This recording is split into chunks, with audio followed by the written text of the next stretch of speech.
Skifahren ist einfach das Allergeilste. Den ganzen Tag den Berg auf und Berg runter, über den Buckel und durch den Tiefschnee und dann den Schuss den Zielhang runter.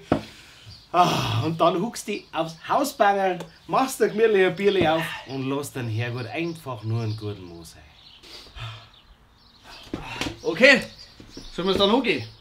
Bei 12 war jetzt, ab jetzt müsste es auch schon die Halbtagsfahrten geben.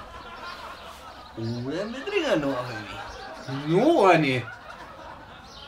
Ja, war ja nur eine Frage. Oh, eine holen wir wohl gleich noch drum.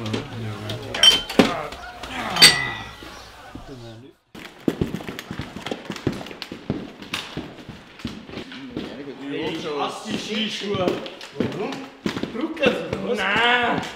Was kann ich jetzt sehen? Nein! Ja, was ist denn dann? Ja, wenn ich die scheiß Skischuhe immer meine Suppen oder Essen verschwende.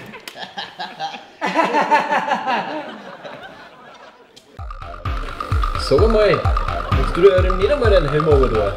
Nein, los noch. Das ist gescheiter, lass ihn auf, glaub mir's.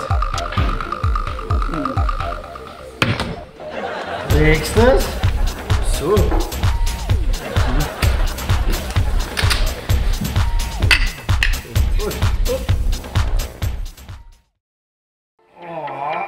Leck mich am Arsch! Die schwarze Pisten hat's in sich gehabt. Einmal nicht aufpasst, schon bin ich mit dem Gesicht über den Schnee gerutscht. Und die Buckelpisten erst.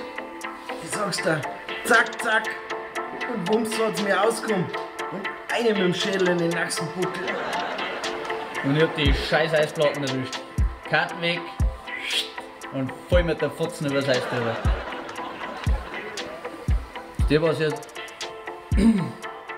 Ja, die Treppen zum Scheißhaus runter. Scheiß Skischuhe. Voll mit der Bier gegen's Gelanter. Und auf Treppenkanten. Wahnsinn. Bayern Comedy wird unterstützt durch die private Landbrauerei Schöner.